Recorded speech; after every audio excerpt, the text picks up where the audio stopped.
Okay, yes, hello. How to strategically ask questions to influence the sale. Hello, my name is Ethan Ashley. I've completely ditched the whole DSLR setup at this point because you know what? This is just so much easier, just making a quick little Loom video. This little video is going to go over exactly how you can realistically use questions in a sale to make sales happen much easier for you. And I mean, if you can master this process outside of sales, just forget about sales for now. In real life, people are just going to love talking to you, and you're going to be a hit with women on dates because people like talking about themselves. And what elicits people to talk about themselves more than questions, right? Questions is like the foundation for everything. I mean, I'm at a lucky point in my business where within our first year here, I'm just looking at some of our numbers. Within our first year here, I was able to personally take in close so far around $350,000 in contract values. And so I've been blessed to study sales the past 3 years or something. And yeah, every day I'm learning new stuff, and that's why I'm making this presentation. Yes, it's going to be it's going to be incredibly valuable for you watching, but at the same time, I'm still learning myself. I want to learn, and so I make these presentations to really cement my learnings, which is probably why I've had kind of a growth curve of sales in the past kind of year here. So anyways, let's get right into this. Asking questions. How can we become the dominant force and the dominant question asker? So number one, in a sales context, what is the purpose of asking questions? Why do we ask questions in the first place? Is it just for the purpose of intentionally leading someone down a series of steps to get them to close because that's what our sales boss told us? Well, for some people it is. Yeah. But the individual question, why are you asking it? Why did you ask them, well, what are you doing right now for your marketing? Is it just because you want to seem like you're interested? Well, realistically, the real reason that we're asking any kind of question is to elicit value and to see what they find valuable, right? If that makes sense. If it doesn't make sense, hopefully this next slide will clear it up. So value is a thing that is created through a series of events in a lifetime of experiences, and it's something that every person is unique with. Every person has their own sense of value in their life. Like me, for example, I value in this moment of my life right now success and monetary gain over something like relationships and having fun. Whereas someone like another member of my family would value relationships as this part of her life. It's just different. And so I'm going to make different buying decisions based on my own values than she would. And I'm going to be spending my time different. I'm going to be buying different things. I'm going to be focusing on different things, right? And so, just some examples here, like I just mentioned, success and praise, recognition, all these things are main kind of points of value that different people have as the forefront of their list. So values like these, they greatly influence and direct outcomes that we establish and the choices that we make. Those choices include the things that we buy, which I just mentioned. So yeah, let's get into that. So question, if something is seen as valuable to a buyer in a sales context, what tells us this? How do we know that what they are seeing and hearing is valuable to them? Or are we just talking off their ear? So generally seller or buyers will ask you questions or make comments along this line. So when a buyer is interested in what you're saying, they'll say stuff like, how long has this been on the market? How does this work exactly? Who normally buys this kind of thing? How do I get comfortable on camera? That's for my business, running a content business for agents here.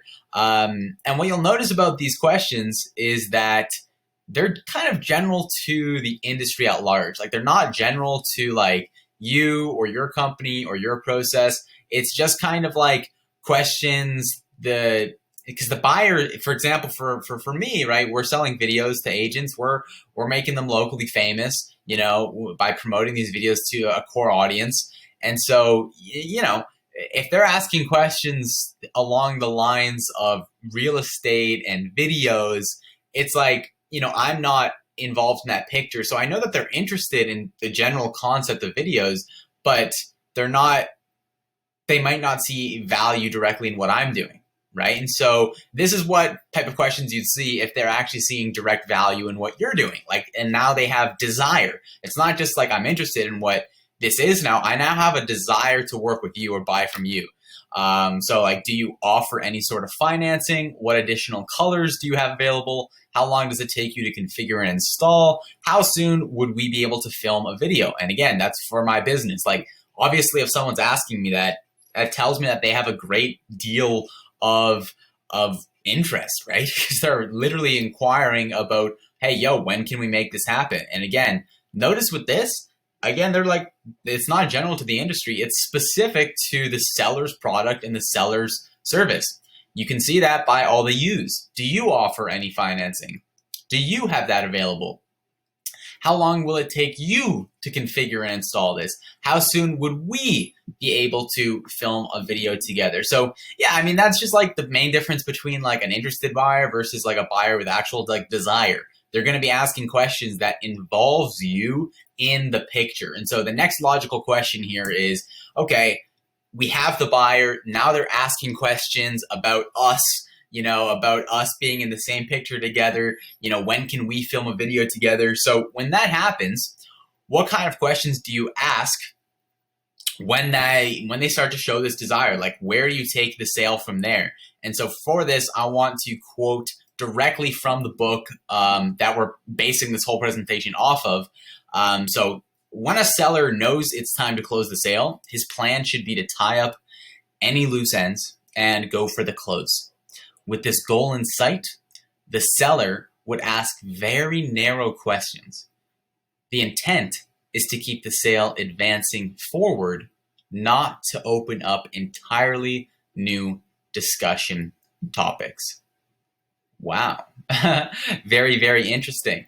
Okay. Very, very, very interesting. So what does that mean, right? So the buyer's actually showcasing desire in what you're selling. So what do you do here, right? So I want you to look at these two questions and notice the difference between the two of them. So question one is you're asking the buyer, give me an idea of what you were hoping this product / service is going to do for you, right? Or for me, it's like, give me an idea of what you were hoping this type of video was going to do for you. Right? And the question on the other side here, on the right side, do you think this video achieves what you want it to, right? So what's the difference between those two questions? What kind of response are you going to elicit if you ask someone, hey, do you think this video is going to do what you want it to do? Right? What kind of response does that get from a person? Generally, that's going to get you like a yes or a no. Like, yeah, it does. It does get me what I want, or no, it doesn't. Versus the question on the left, give me an idea what you were hoping for. This is going to elicit kind of like a longer response of like an open-ended, well, I was hoping for something that was going to kind of make me, be presented in a good light, showcase my personality, and just like really right? So they're talking a lot. And so with this quote, what this is saying is like, if you're trying to wrap up a sale and kind of, okay, you've been, we've been talking about this now for back and forth for a while, and like we're trying to get it closed. You wouldn't want to ask the questions on the left. You'd want to ask the questions on the right, because that's like what it says here. You're narrowing down the sale versus opening up just like random conversations. So just to clarify here, guys, on the left-hand side, that is an open-ended question versus on the right-hand side, that's a closed-ended question.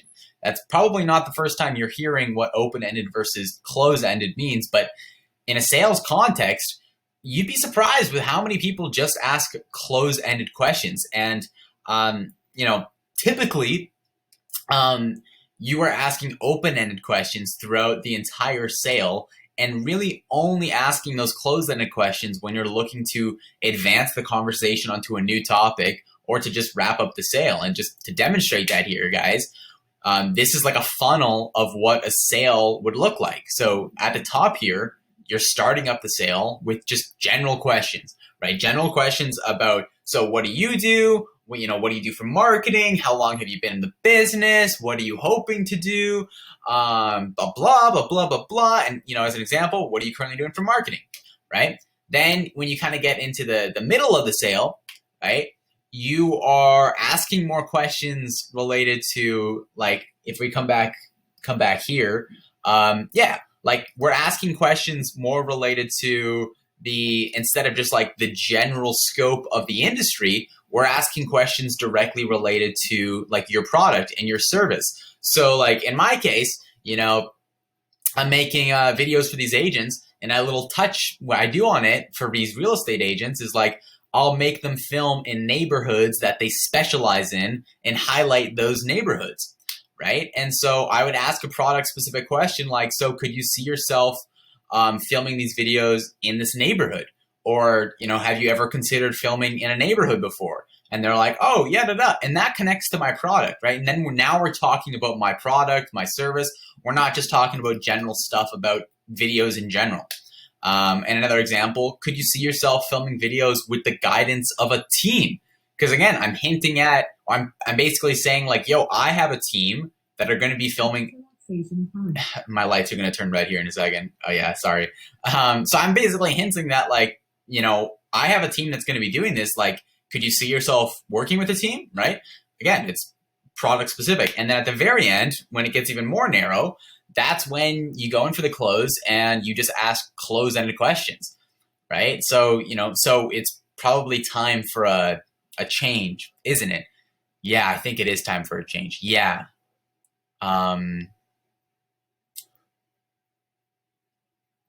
I'm like trying to think of closed-ended questions right now, and like I'm so used to asking open-ended questions. So like, but yeah, like you get it, closed-ended questions, which we're actually going to get into right now.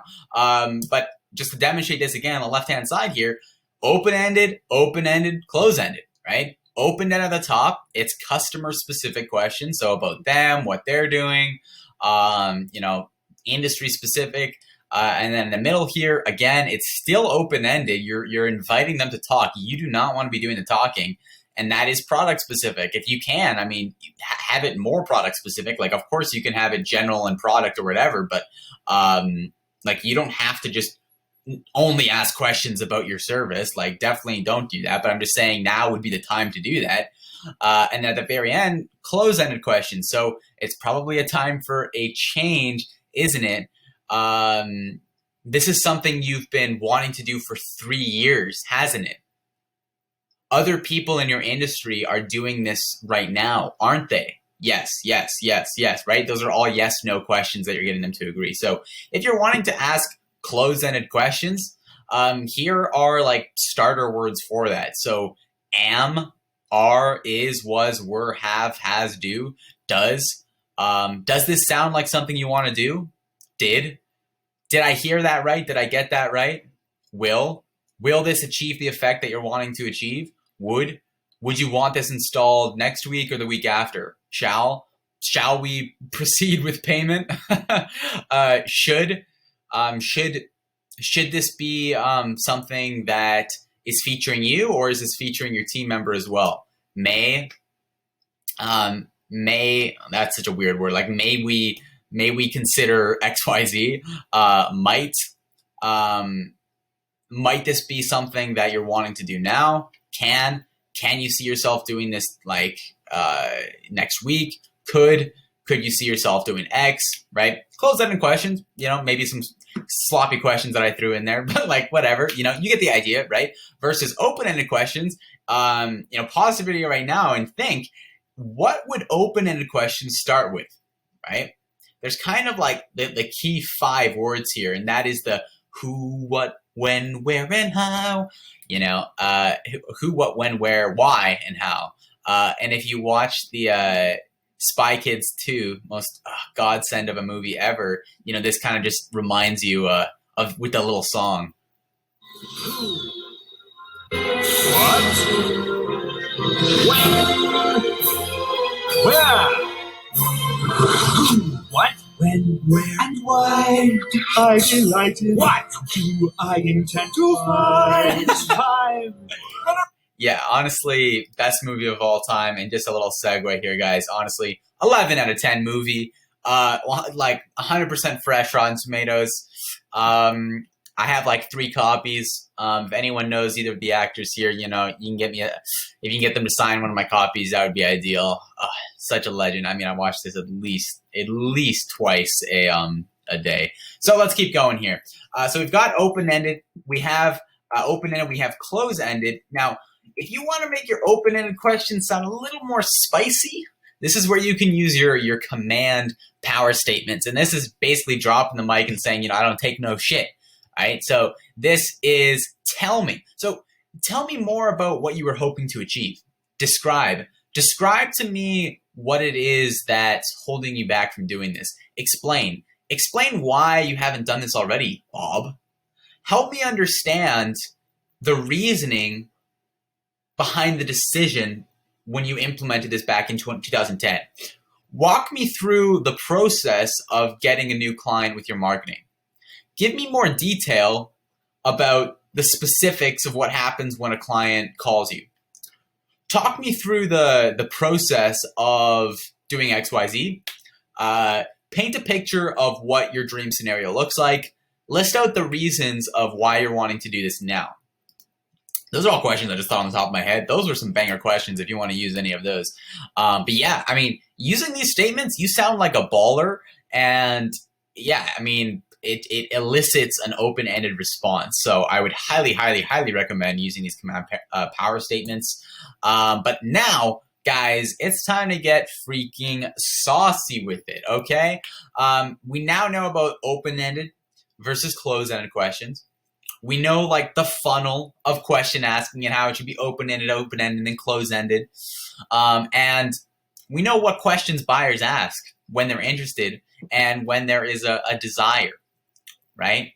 So we still need to know what are the type of questions that we need to ask to influence a sale. I mean, I've already given you some teasers, but like, are those questions just labeled as questions?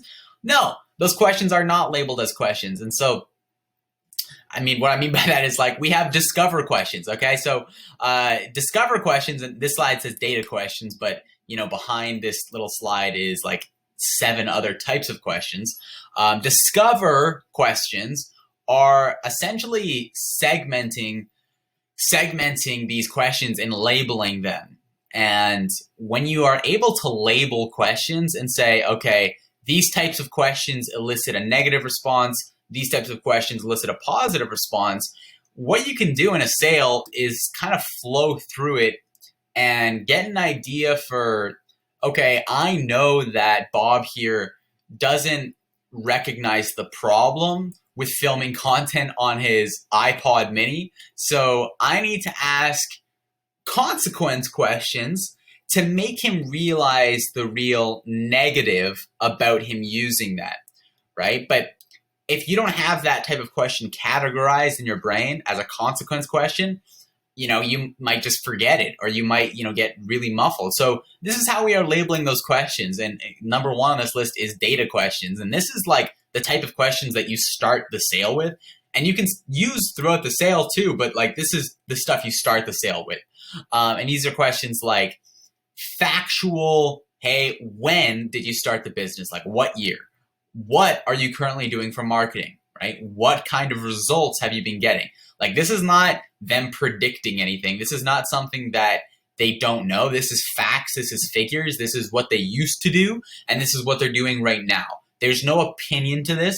It's straight up facts and data, right? You need data questions to understand what they're currently doing. Because if I didn't ask a data question to Bob to see that he was filming his videos on an iPod mini, I wouldn't know what the problem was. So that's why you have to ask these questions.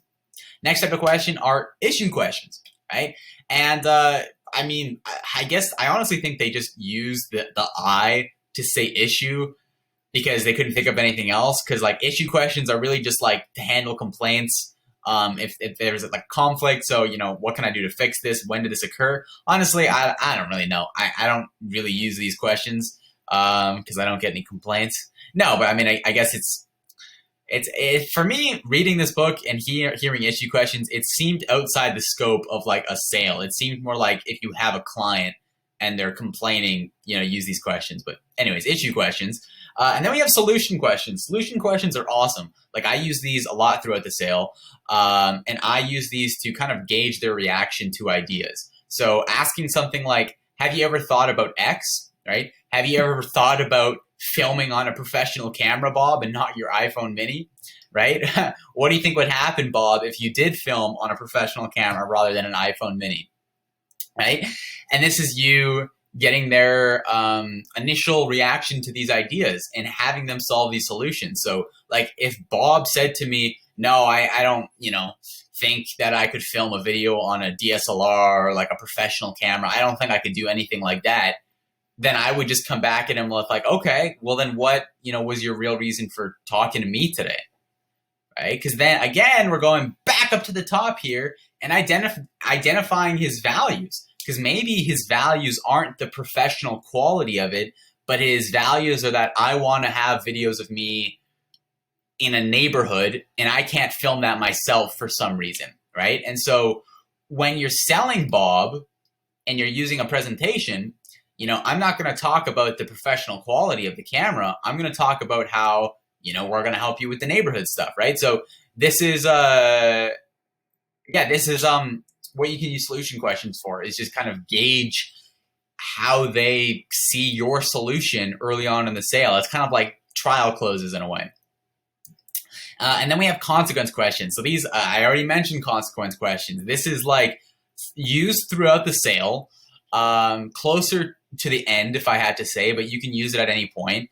I use these to make them realize like how big their problems actually are. So like if he was actually filming on an iPod mini, I could ask him a question like, hey, are there other agents in your area also filming videos? Yes.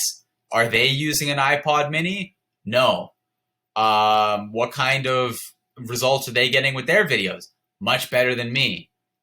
It's like, okay, why do you think that is? It's because of the quality of the camera, and it's like consequence. And then I get them to realize that's a problem. And then I ask, what happens if you don't change anything for the next 3, 6, 12 years and this problem continues? And he's like, damn, I didn't think about that. If I'm still doing this in 6 years, I'm going to lose my business.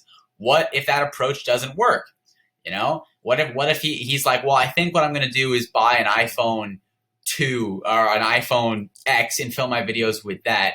And hopefully that works to get more prospects in the door. And I say, well, what happens if it doesn't work? Right? That's a consequence, right? That is a consequence of if you are doing what you're doing, what's the result, the negative result if it doesn't work out? All right. And that just makes him like reconsider. It's like, well, what if it doesn't work out? I don't know. I don't know what the fuck I'll do. Right? And then you're like, well, yeah, you probably won't, it's like, it's a bad situation to be in. And that's, you have to make them realize they're in a problem here. And number 5 here is outcome questions. So, solution questions, outcome questions are another really cool one, just because you get to probe into like what they want, what their dreams are. Right. And arguably that's like 50% of the sale, that's like a huge part of the sale is just finding out what they want. Right. Because what a sale is just having a person solve a problem that's going to get them to where they want. Right. And so, this is where they're currently at. This is what they want. And this is like the string to get there. And there's a problem why they're not there already. But, you need to kind of find out what they want. And so, questions for that would be like, if this was a perfect world, what would this look like for you? What are your goals for the next 12 months? And you're not asking this to like, I don't know, be like a sleazy salesman. None of these questions are to be sleazy. Like, I can't sell you, or I don't know if I can even help you achieve those goals, right? If someone's telling me like, Ethan, my next goals, my next 12 months is that I want a 6-pack and just be like a millionaire. Well, I'm going to be like, shit, well, that would be nice. I want that too. But I can't help you get there. And I tell the guy that. But what if, his goals for the next 12 months are something that you can help him with, right? So say, I have this guy and he's like, Bob's like, well, my goal in the next 12 months is to have people in my area as a real estate agent recognize me on the street and say hello and, say hi and appreciate my videos, right? Which is something I know I can help him with. I'm going to ask him another outcome question of like, how is that going to make you feel when more people are appreciating you for your hard work online? And he's going to be like, oh, that's going to feel amazing. That's going to feel amazing. That's going to feel good. That's going to feel sick. And then you could come back to like a consequence question of like, Well, what happens if you don't change anything for the next 3, 6, 12 years and you keep doing what you're doing? And he's like, fuck, I'm never going to get the appreciation. I'm never going to get the, the recognition I want. And you're like, well, exactly. You know, that's why we have to change this. And then this should actually be labeled 6. Oh, damn, that means all my numbers are off. 6, which is value questions, right? So we use this, again, throughout the sale. I use these to see what they value most so I can craft a presentation that presents the ideas in this order, right? So, yeah, you know, like that is just like I was talking about with Bob earlier with the, you know, filming on an iPod mini. Does he value videos that are just high quality, or does he value videos with a process? Does he value videos that has, you know, like what is it that he actually wants? And that's what you sell to, right? So what appeals to you most about implementing video content? Well, Ethan, what appeals to me most is just having someone behind the camera to tell me what to do. Oh yeah? Why is that helpful? Why do you want that? Oh, I want that because of XYZ thing. How is that going to feel when you kind of have that? An outcome question, right? And when implementing this idea, what's your number one priority that you want to achieve, right? It's so important you get this, because when you present like this, we're not selling here. We're just we're fact finding, right? So when I say when you actually start to sell, I mean when you actually say, okay, like I think we're going to be a good fit. Can I show you how exactly I think we can help you out? And he's like, sure. And then you go into like a presentation, or you just kind of pitch him. You're not just using the same pitch every time. You're using what you gather in the sale to show him, hey, this is how, you know, this is the how we're appealing to what you value, right? And a part of that is like, hey, your number one priority is this, so this is the first thing I'm going to talk about in my pitch. Like, you know, is that not incredibly valuable for you guys to know? Of course it is. And then we have number 7 here, which is example questions. Used throughout the sale. I mean, I don't really use these, I don't really use these that often, but they're just questions that you can use to draw an example or a contrast between people. So like, you know, asking someone, in my case, like, what's the difference between your content and that of Gary Vee's content? Who is out there implementing this system right now? You know, I actually used this exact question like 2 days ago, but with Ryan Serhant, who's the number 1 agent in North America. And he said, well, he's on video, I'm not on video, and he's rocking the world. He's so successful because he has such an eccentric personality. And I believe him. Like I believed this guy, Bob, when he told me that Ryan Serhant's success and the difference between their content was that he had this crazy eccentric personality and this, that, and the other. And I just had to get him to believe that you have the same personality he does. You just have to have a team that's going to help you get that personality out there. Right? So that's kind of what you can use an example question for. And then lastly, number 8, we have rationale questions. So this is just finding out how they're going to rationalize the purchase of this sale through a series of like steps, right? And I ask these questions only if there's like multiple decision makers involved in this.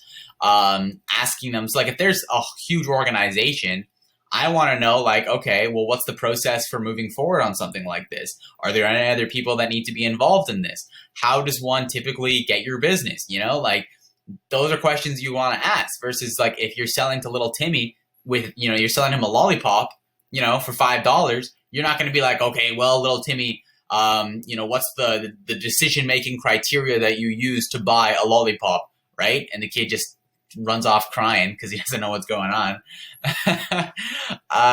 Yeah, I mean, it's like I use these if there's multiple people involved, but if there isn't, I probably won't because I can just kind of assume that he's the main guy involved. I mean, obviously, don't assume that he's the only decision maker. You have to kind of qualify that.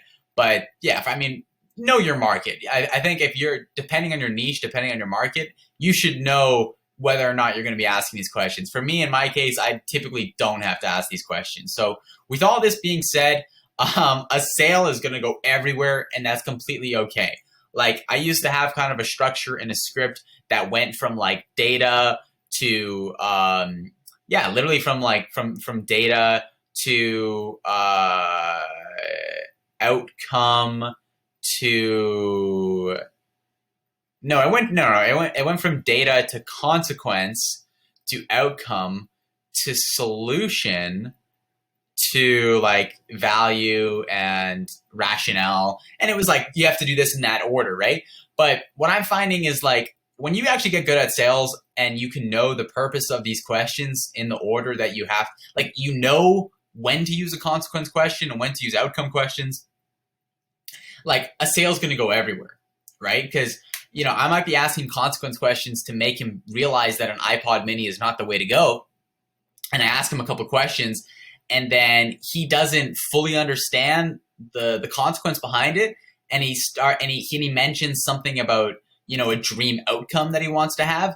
I'm not going to continue talking about the consequences of the iPod mini. I'm going to go right into the outcomes and kind of build that up and then relay back to consequence later, and it's like, these are all mental notes that you have to take in your brain. So just knowing that the sale can go anywhere, you just want to have a general goal to have the following. So number one, you just want to know what they're currently doing. Like, obviously, that's like the first thing you want to be doing. If you don't know what they're currently doing, like, get out of sales, right? Second thing, you need to see the problem of what they're doing, right? So based off of their current situation, everything that they told you about what they're currently doing, you need to see a problem with what they're doing, right? So he tells me he's filming on an iPod mini. Okay, I see that that's a problem he's filming with an iPod mini. They need to see the problem with what they're doing. And that's a huge one.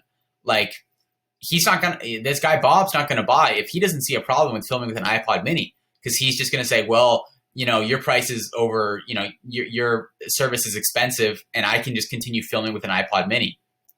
So I'm not going to buy. But he's not going to continue filming with an iPod mini if he realizes that that's actually killing his business and no one's going to want to work with someone who's working with such amateur content, right? Fourth thing here, you want to know what they want. Like, what is it that they're actually trying to get here? Like, and more than just like the surface value of, I want better quality videos. Like, what they really want is, I want to grow my business. I want to get to 50 new deals a year. I want to treat my family to a luxury vacation. I want this, I want that. And although your service doesn't directly result to them getting a vacation, it's like, if I can help you grow your business with my service, I can help you get that vacation. So, at the same time, you're attaching yourself to that dream outcome that they're wanting to get here. So know what they want on a deeper level than just surface value. And then lastly, you want to know the reasons why they don't have it already, right? So it's like, hey, Bob, I know you're filming with an iPod mini, and I know that you're wanting to be the number one agent in your area. I'm just curious, like, why you're not that agent already, right? And he's going to tell you a list of reasons, at least why he thinks he's not there. And that's going to better support your problems here of like, well, I'm not there because I'm not consistent. Okay, that's a problem. I think us as a team can help you with consistency. Why else aren't you there? Well, I'm not there because I'm afraid to be on camera. Okay, that's a problem. That's something that will help you kind of ease into. Is there anything else why you haven't, gotten there already, right? And if you can collect those key pieces of information, I think you'll be pretty solid. So I think going through all this, guys, first off, number one, buy the Discover Questions Get You Connected book. Because that's, again, what this presentation is based off of, number one. And then number two, just study these questions, or not only study these questions and understand what type of questions these are, but study like the principles of the questions, like what a data question is, why you ask them, when you're supposed to ask them, and when you don't ask them, right? And do that for each kind of purpose. If you can do that, like, I think you'll be set, right? You'll be set, and you'll be like sales king in no time. So hopefully this video was helpful. If it was, I don't know, give me a like or something. But for now, guys, I am peacing out. Thanks.